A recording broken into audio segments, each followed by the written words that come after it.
তালিমুল কোরআন মাদ্রাসা নড়িয়া শরীয়তপুর হযরতকে তার জ্ঞান গর্বমূলক আলোচনা পেশ করবার জন্য মাহফিল ইন্তিজামিয়া কমিটির পক্ষ থেকে সবিনয়ে অনুরোধ জানাচ্ছি।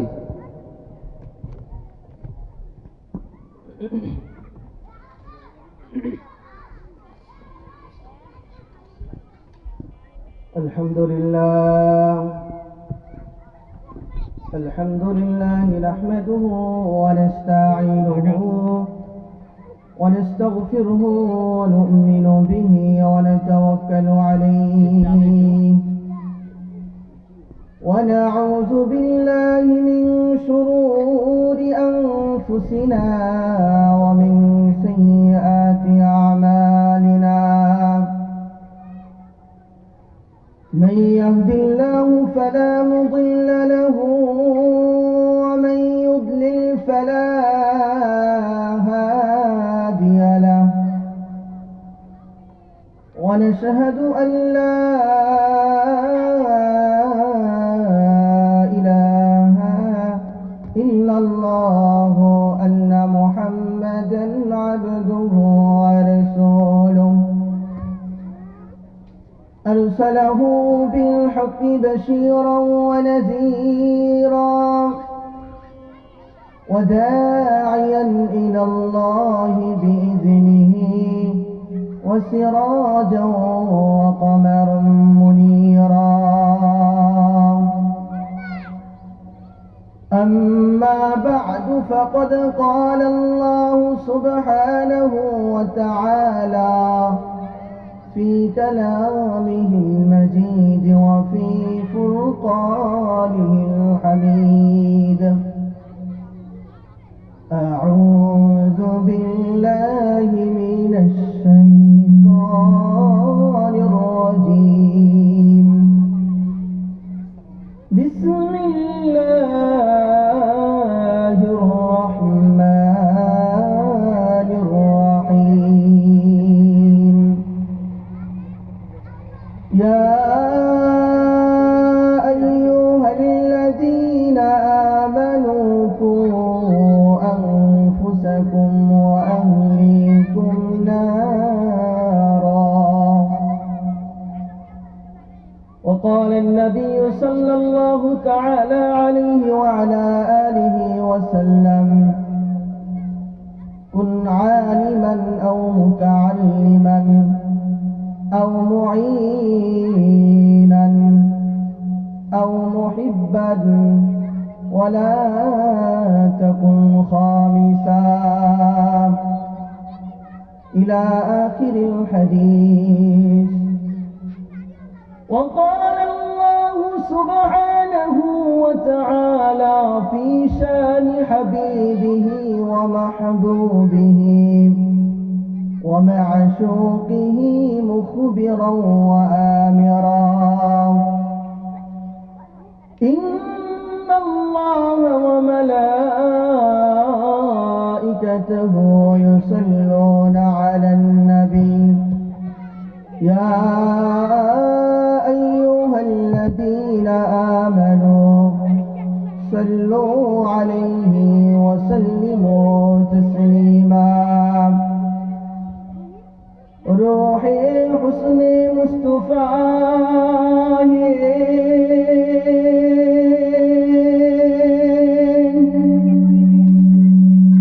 روحي حسن مصطفى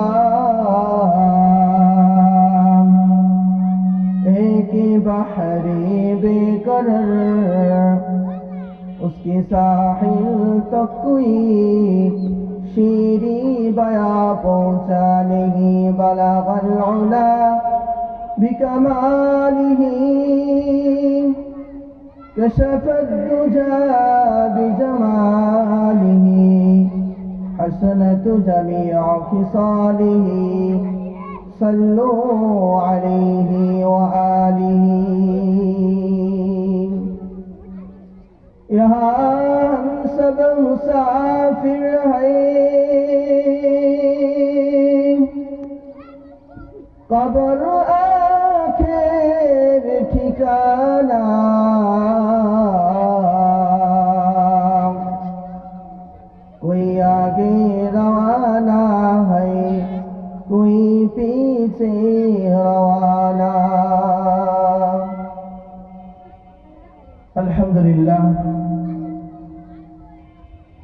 আয়োজিত ইকরা আদর্শ মহিলা মাদ্রাসা ও এলাকাবাসীর উদ্যোগে দ্বিতীয় বার্ষিক ওয়াজ ও দোয়ার মাহফিল। আজকের মাহফিলের প্রধান অতিথি, বিশেষ অতিথি, প্রধান বক্তা, বিশিষ্ট ইসলামী চিন্তাবিদ, মুফাসসিরে কোরআন শাইখ মুফতি ফয়জুল্লাহ নোমানী হাফিজাহুল্লাহ। আরো ওয়াজ করিবেন মুফতি ইমরান হুসাইন ফরাজি সাহেব দামাত বরকাতুহুল আলিয়া।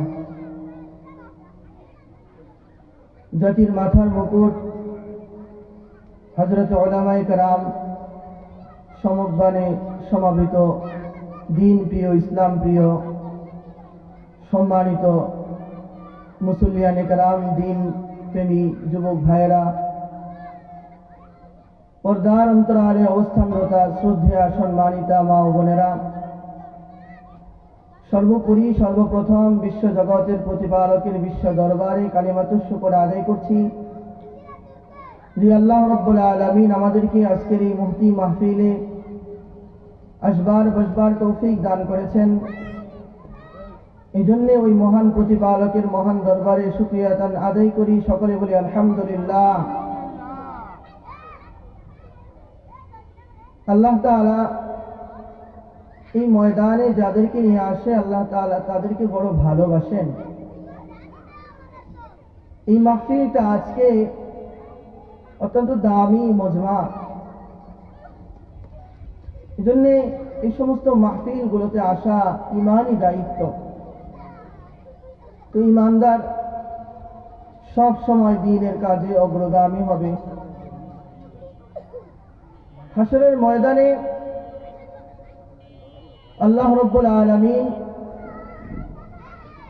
কিছু শ্রেণীর বান্দাদেরকে আরশের নিচে ছায়া দান করবে। এদের মধ্যে অন্যতম এক শ্রেণীর লোক যাদের রাজুলুন কলবুহু মুআল্লাকুন বিল মসজিদ, যাদের অন্তরটা, যাদের হৃদয়টা মসজিদের সাথে সম্পৃক্ত থাকে। তার মানে হলো জোহরের আযান মুয়াজ্জিন বলেছে হাইয়া আলাস সালাম, কাজ কর্ম সব পরিত্যাগ করে নামাজ আদায় করে যখন মসজিদ থেকে বের হয়ে যায়, আবার আল্লাহর বান্দা আবার অপেক্ষা করে কখন আসরের আযান হবে আর মুয়াজ্জিন বলবে হাইয়া আলাস সালাম। বান্দা অপেক্ষা করতে থাকে, আসরের আযান যায়, মাগরিবের আযান যায়, ইশারের আযান যায়।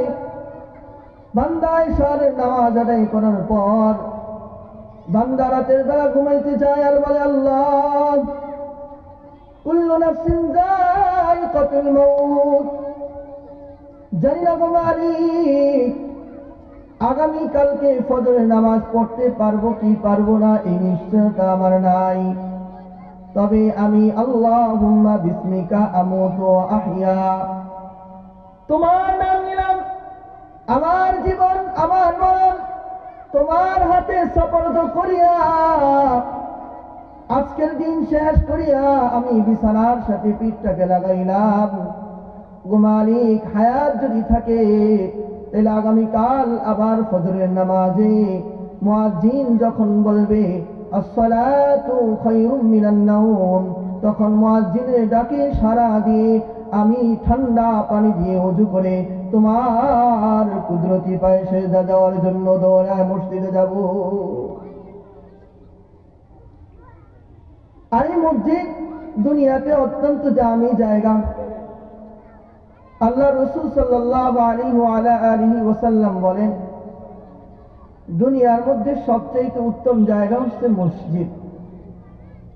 মসজিদ যারা নির্মাণ করে তারা মুমিন। তারা কি বলেন? মুমিন। এই জন্য আল্লাহর হাবিব সাল্লাল্লাহু আলাইহি ওয়াসাল্লাম মুমিনদের সার্টিফিকেট দিতেছে। قال رسول الله صلى الله عليه وعلى آله وسلم من بنى لله مسجدا بنى الله له بيتا في الجنة।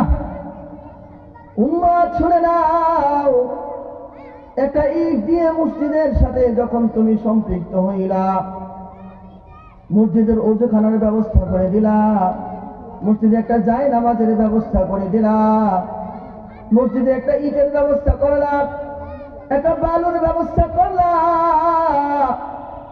এক বস্তা সিমেন্টের ব্যবস্থা করলা, তাহলে বান্দা শুনে নাও, তুমি তো আমার উম্মত, তোমার জন্য ঘোষণা হলো তুমি আজকে একটা মসজিদের সাথে সম্পৃক্ত থাকার জন্য, মসজিদ বানানোর জন্য আমি নবী তোমার জন্য বড় একটা উপহারের কথা বলে দিতেছি, যেটা আল্লাহ তোমাকে দান করবে। সুবহানাল্লাহ। উপহারটা হলো কি? তোমার জন্য আল্লাহ তাআলা জান্নাতে একটা ঘর বানাবে। আরে বলেন তো, জান্নাতে যার জন্য ঘর হবে সে কি জাহান্নামে যাবে না জান্নাতে যাবে? মানুষ যত দূরেই থাকুক না কেন দিন শেষে ঘরে ফিরে যায়। বান্দা যেখানেই যাক না কেন ওই বান্দার জন্য আল্লাহ জান্নাতে ঘর বানাইছে, মানে আল্লাহ জান্নাতে ওই ব্যক্তিকে দান করবে। সুবহানাল্লাহ। বর্ণিত আছে হযরত ইব্রাহিম আলাইহিস সালাতু ওয়াস সালাম যখন মসজিদ নির্মাণ করলেন, কাবা বাইতুল্লাহ নির্মাণের পরে যেই মাটিগুলো অতিরিক্ত হয়েছে, বালুগুলো অতিরিক্ত হয়েছে, কংকর, ইট, পাথর যেগুলো অতিরিক্ত হয়েছে, আল্লাহর হুকুমে সেইগুলোকে বাতাসের সাহায্যে পৃথিবীর আনাচে কানাচে সরিয়ে দিয়েছেন। কোন কোন বালুর কণা পাহাড়ের টিলায় পড়েছে, কোন কোন বালুর কণা সমুদ্রের পড়েছে, কোন কোন বালুর কণা মরুভূমিতে পড়েছে, কোন কোন বালুর কণা আবার আপনাদের শম্ভুকাঠিতেও পড়েছে। পৃথিবীর আনাচে কানাচে যেখানেই বালুর কণা পড়েছে সেখানেই আল্লাহ তাআলা একটা মসজিদ নির্মাণ করবেন। সুবহানাল্লাহ। মুহাদ্দিসিন কেরাম বলেন, কোন কোন বালুর কণার ভিতরে আল্লাহ লেখা ছিল ওই বালুর কণার গুলার জায়গার মধ্যে মসজিদ নির্মাণ হবে, আর কোন কোন বালুর কণার ভিতরে মুহাম্মদ সাল্লাল্লাহু আলাইহি ওয়াসাল্লাম লেখা ছিল ওই বালুর কণার জায়গাগুলোতে মাদ্রাসা নির্মাণ হবে। সুবহানাল্লাহ। জন্যই দেখা যায় কোথাও শুধু মসজিদ, কোথাও দেখা যায় শুধু মাদ্রাসা, আবার কোথাও দেখা যায় মসজিদ মাদ্রাসা সাথে সাথে পাশাপাশি, তার মানে সেখানে দুইটা কঙ্কর পড়েছে। মসজিদ আল্লাহর ঘর, তার মানে বাইতুল্লাহ, আর মাদ্রাসা হচ্ছে নবীর ঘর, বাইতুর রসুল। এই বাইতুর রসুল যারা বানায় তারা অত্যন্ত দামি। কেমন দামি? তারা মুমিন বান্দা। যারা মাদ্রাসা বানায় তারা মুমিন, আর যারা মাদ্রাসার উস্তাদ তারাও মুমিন, যারা মাদ্রাসার ছাত্র তারাও মুমিন, যারা মাদ্রাসাকে মোহাব্বত করে তারাও মুমিন। এর বাইরে যারা আছে তারা মুমিনের কাতারে, তাদের নাম নাই। তার মানে হচ্ছে যারাই মুমিনের খাতায় নাম লেখাইতে চায়, ইমানদারের খাতায় নাম লেখাইতে চায়, তারা মাদ্রাসাকে বানানোর জন্য উঠে পড়ে লাগে। আর যারা মাদ্রাসার বিরোধিতা করে তাদের নাম তো আর মুমিনের খাতার ভিতরে নাই। একদল মাদ্রাসা বানায়, আর একদল মাদ্রাসায় শিক্ষকতা করে, আর একদল মাদ্রাসায় ছাত্র থাকে, আরেক দল বানাইতে পারে না, শক্তি নাই। মাদ্রাসার শিক্ষক হইতে পারে না, ছাত্র হইতে পারে না, কিন্তু মাদ্রাসা থেকে সাহায্য করতে পারে না, তবে মন থেকে মাদ্রাসাকে ভালোবাসে, নবীর ঘর ভালোবাসে। আল্লাহ রাসূল বলেন, আমার ঘর যারা বানাবে, বাইতুর রসুল যারা বানাবে, মাদ্রাসা যারা বানাবে, আল্লাহ রাব্বুল আলামিন তাদের জন্য রেখেছে উত্তম ফয়সালা। বলে যারা নবীর ঘর বানাইলো তারা কেমন যেন নবীকে মোহাব্বত করলো, আর যারা নবীকে মহব্বত করলো, তারা মালিক আল্লাহ রাব্বুল আলামিনকে মহব্বত করলো, আল্লাহকে ইবাদত করলো, আর যারা আল্লাহর ইবাদত করলো, আল্লাহ তাআলা তাদের জন্য জান্নাতের খাতায় নামটা লিখে দেয়। পৃথিবীর সর্বপ্রথম কওমি মাদ্রাসা ভারত উপমহাদেশের দারুল উলুম দেওবন্দ। এই দারুল উলুম দেওবন্দ রাসূল সাল্লাল্লাহু আলাইহি ওয়াসাল্লাম নিজে এটার আবিষ্কারক ছিলেন, নিজেই দাঁত এঁটেছেন, নিজেই ইঞ্জিনিয়ারের ভূমিকায় ছিলেন। কাসেম নানুতুবি রহমাতুল্লাহি আলাইহি তিনি স্বপ্নের যুগে দেখতেছেন, ও কাসেম, তুমি মাদ্রাসা বানাইতে চাও, তাহলে তুমি আমার এই দেখানো পদ্ধতি অনুযায়ী মাদ্রাসা বানাও। এখানে দরসগাহ হবে, এখানে ক্লাস হবে, এখানে বাচ্চারা থাকবে, আর এখানে মসজিদ হবে, আর এখানে বাথরুম হবে, এটা মাঠ হবে, দেখা দিছে। আর রসুলকে যারা স্বপ্নে দেখে তারা নিশ্চিত রসুলকেই দেখে। কাসেম নানুতুবি রহমাতুল্লাহি আলাইহি রাতের ঘুম ভাঙলো, ফজরের নামাজ আদায় করলেন, চিন্তা করলেন সত্যি সত্যিই কি মুহাম্মদ সাল্লাল্লাহু আলাইহি ওয়াসাল্লাম আসছিলেন? জায়গা মতো গিয়ে দেখি দাগ আছে কিনা, যায় দেখি ঠিকই সেই জায়গার ভিতরে দাগ আছে। সুবহানাল্লাহি ওয়া বিহামদিহি। কাসেম নানুতুবি রহমাতুল্লাহি আলাইহি এই দাগ অনুযায়ী সেইখানে মাদ্রাসা নির্মাণ করলেন। আর ওই মাদ্রাসা এখন সারা পৃথিবীতে এমন কোন দেশ নাই যে ওই কওমি মাদ্রাসা নাই। সুবহানাল্লাহ। আর ওই কওমি মাদ্রাসারই একটা অংশ হচ্ছে আপনাদের ইকরা আদর্শ মহিলা মাদ্রাসা। আর এই মাদ্রাসার নমুনা দিয়েছেন কে? বিশ্ব নবী, আখেরি নবী, নবী মুহাম্মদ সাল্লাল্লাহু আলাইহি ওয়াসাল্লাম। এই জন্য এই মাদ্রাসাগুলোকে যারা মহব্বত করেন তারা মুমিন, যারা মাদ্রাসা বানায় তারাও মুমিন। এই জন্য আল্লাহর হাবিব সাল্লাল্লাহু আলাইহি ওয়াসাল্লাম বলেন, কোন আলিমান, আলেম হয়ে যাও, আলেম হইতে হবে, মাদ্রাসাকে মহব্বত করতে হবে, সর্বপ্রথম আলেম হতে হবে। বলে আমি তো আলেম হতে পারি নাই, তো কি হয়েছে? সন্তান আছে, সন্তানকে আলেম বানানোর ব্যবস্থা করা। সন্তান নাই, সন্তান বয়স্ক হয়ে গেছে, লেখাপড়ার সময় শেষ হয়ে গেছে, এবার ছেলের ঘরের নাতি আছে, মেয়ের ঘরের নাতি আছে। এই নাতি নাতনিদেরকে মাদ্রাসায় পড়ানোর পরে জান্নাতের সার্টিফিকেটটা হাতের মধ্যে নিয়ে নেয়। এমন 10 জনকে জান্নাতে নেওয়া হবে। আলেম হাফেজে কোরআন এমন 10 জনকে জান্নাতে নিয়ে নিবে, যাদের 10 জনের উপরে জাহান্নাম ওয়াজিব হয়ে গিয়েছে। এই 10 জন ব্যক্তিকে ওই হাফেজে কোরআন আলেম জান্নাতে নিয়ে যাবে। এজন্য সন্তানকে আলেম বানানো চাই, সন্তান আলেম বানানো চাই, নিজে আলেম হওয়া চাই। নিজে যদি আলেম না হইতে পারি তাইলে কপাল বড় মন্দ হয়ে যাবে। সুলতান মাহমুদ গজনবী রাহমাতুল্লাহি আলাইহি বড় বাদশাহ ছিলেন। সুলতান মাহমুদ গজনবী রাহমাতুল্লাহি আলাইহি রাতের বেলা এলাকার মধ্যে হাতে আর দেখে এলাকার দৃশ্য কি অবস্থা, এলাকার পরিবারের কি অবস্থা। এলাকার মানুষের খোঁজ খবর নিতে যায়। এমন এক পরিস্থিতি হল, রাতের বেলা আলুর চপ বেগুনি যারা ভাজে, এই সমস্ত লোকদের অবস্থা দেখতে দেখতে সুলতান মাহমুদ গজনবী রাহমাতুল্লাহি আলাইহি দেখতেছে সেই জায়গার ভিতরে একটা মাদ্রাসার তালিবুল ইলম ছাত্র বসে বসে কিতাব পড়ে।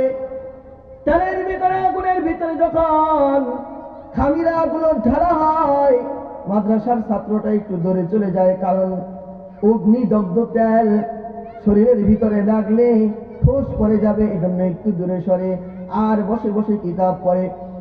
জিজ্ঞেস করল, বাবা তুমি এখানে কেন কিতাব পড়তেছ? বলে আমি গরিব ঘরের সন্তান, আমার বাবা একজন নিম্ন শ্রেণীর কৃষক, বাড়িতে খাবারেরও ব্যবস্থা নাই তেমন, তেল দ্বারা কিতাব পড়া আমার পক্ষে সম্ভব নয়। তাই আমি এখানে বসে বসে আগুনের কাছে বসে বসে কিতাব পড়ি। সুলতান মাহমুদ গজনবী বললেন, তোমার আর এখানে বসে কিতাব পড়ার দরকার নাই, যাও বাইতুল মালে যাও, বাইতুল মালের প্রহরীকে ডাক দাও। ও প্রহরী, এই যে মাদ্রাসার তালিবুল ইলম ছাত্র, সে কিতাব পড়ে, দোকানে বসে বসে ঠান্ডার ভিতরে বসে বসে কিতাব পড়ে, তেলের ব্যবস্থা নাই, ওর জন্য তেলের ব্যবস্থা করে দাও।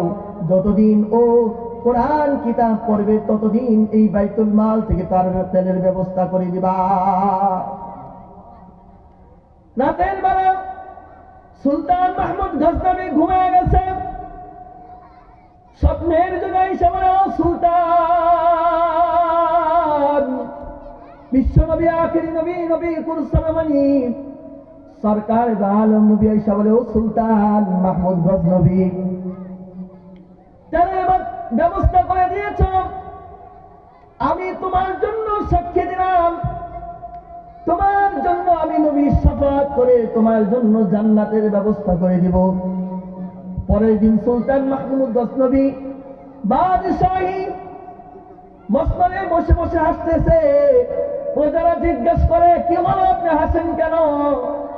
সুলতান মাহমুদের নিজের হাতের লেখা কিতাবের ভিতরে পাওয়া যায়, এখনো জলজল করতেছে কিতাবের পাতায়। বলে, আমি এখন জান্নাতের সার্টিফিকেট পেয়েছি, আসবো না তো কাঁদবো নাকি?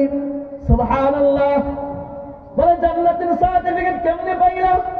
বলে, জান্নাতের সার্টিফিকেট সরাসরি মুহাম্মদুর রাসূলুল্লাহ সাল্লাল্লাহু আলাইহি ওয়াসাল্লাম আমাকে দিয়েছে। বলে, কেন দিল?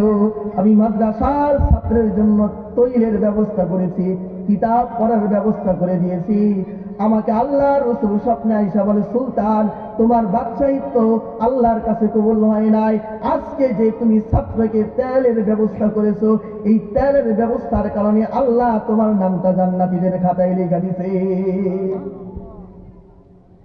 এই জন্য কোন আলিম হয়ে যাও, হতে পারি নাই সন্তান বানাও, তাও নাই, মেয়ের ঘরের নাতি ছেলের ঘরের নাতনিদেরকে মাদ্রাসায় ভর্তি করে দাও, বিনিময়ে জান্নাতের সার্টিফিকেট নিয়ে নাও। আও মুতাআল্লিমান, ছাত্র হয়ে যাও, মাদ্রাসার ছাত্র হয়ে যাও। মাদ্রাসার ছাত্র হইল লাভ আছে, ছাত্র অবস্থায় মারা গেল শহীদের মৃত্যু।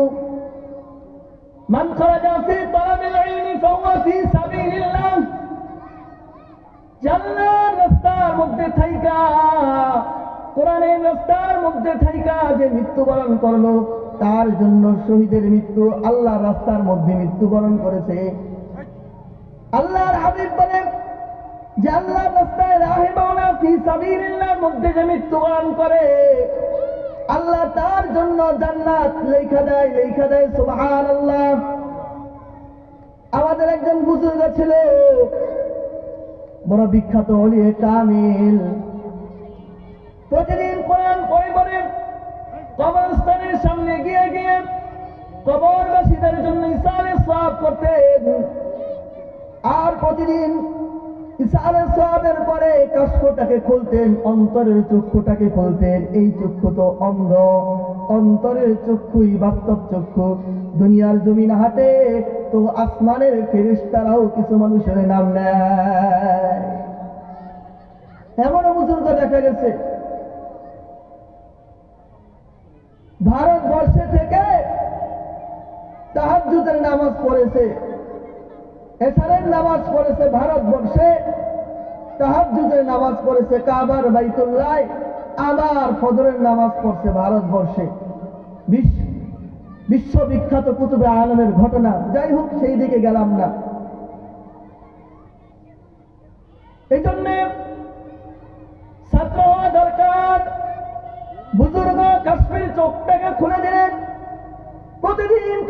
চোখ খুলে দেখে কে কে আমার নেক আমলগুলো নেওয়ার জন্য আসছে। একদিন, 2 দিন, 3 দিন, প্রতিদিন একটা নারীকে, একটা মহিলাকে দেখা যায় মহিলা নেক নেওয়ার জন্য আসে না। হঠাৎ করে আরেকদিন, কিছুদিন পরে বুজুর্গ আমার কবর জিয়ারত করতেছে, কাশফের চোখ খুলে দিয়েছে। হঠাৎ করে দেখে এক বৃদ্ধা মহিলা, যে কোনোদিন নেক নেওয়ার জন্য আসতো না, আজকে চলে আসছে নেক নেওয়ার জন্য। আয়েশা বুজুর্গর কাছে বলে, ও বুজুর্গ, আমার জন্য একটু বেশি নাকের ব্যবস্থা করা যায়নি? বলে, তোমাকে তো আর কোনোদিন দেখি নাই নেক নেওয়ার জন্য আসছো, আজকে কেন আসলা? বলে, আসবো না কেন, আমার যেই তেলের চাকাটা ছিল, আমার নেক আমলের যেই দরওয়াজাটা ছিল, আজকে সেই দরওয়াজাটা বন্ধ হয়ে গেছে। মানে সেটা আবার কি নেক আমলের দরওয়াজা ছিল? আমার একজন হাফেজ সন্তান দুনিয়ার বুকে রাইখা আসছে, কিছুদিন যাবৎ আমার ওই হাফেজের সন্তানটা মারা গেছে।